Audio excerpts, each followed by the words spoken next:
Music, it's been in my blood. When I started radio, in Latin radio, there wasn't any Baila, Paulita, baila, Paula. where the young Hispanic kids can identify. So I was able to be part of that whole movement.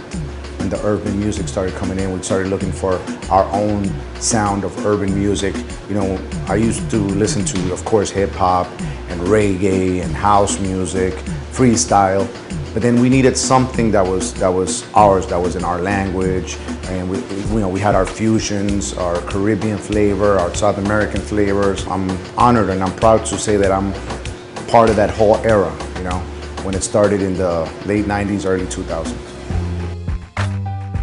As I started growing up, going to the family parties, the birthday parties, the Christmas parties, and my mom used to say, this kid's gonna have to do something with music, because I was the only one. All the kids were playing in the room, and I was on the dance floor taking out the older ladies to dance. So that's how she knew I was into music when I was a young kid. My brother was actually the DJ. He was my older brother. He was the DJ at a club, and when I was around 14 years old, he took me along to carry his music and to go to the club to help him out. And when I saw that, I was like, wow, I love this. So I couldn't get out of the DJ booth because, you know, I was a minor. So I got his ID one time, and he let me go work for him using his ID, because we look alike. And I fell in love with DJing, and that's how I started in the clubs, knocking doors, you know, knocking on doors. When I was 16 going 17, I got a spot in Copacabana, the 57th Street, the world famous Copacabana, and that was my big break in New York. And there, a program director came in to party one night. He heard me DJ and he said, hey, listen, I want to offer you a job mixing on the weekends.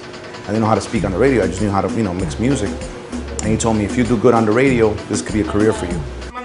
The first guy that I saw him in a club, and I was like, how come you're not on the radio? And I saw him performing, was Daddy Yankee. He was like the explosion that we needed, that person that made it, you know, transcend to all the ages, to all the ethnicities, all the groups, and it just became a worldwide sensation.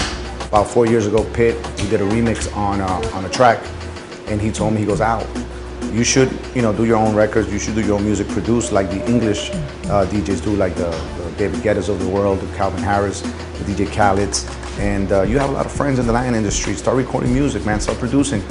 And so I started 4 years ago, little by little, and then finally I got a record deal. You know, I'm grinding.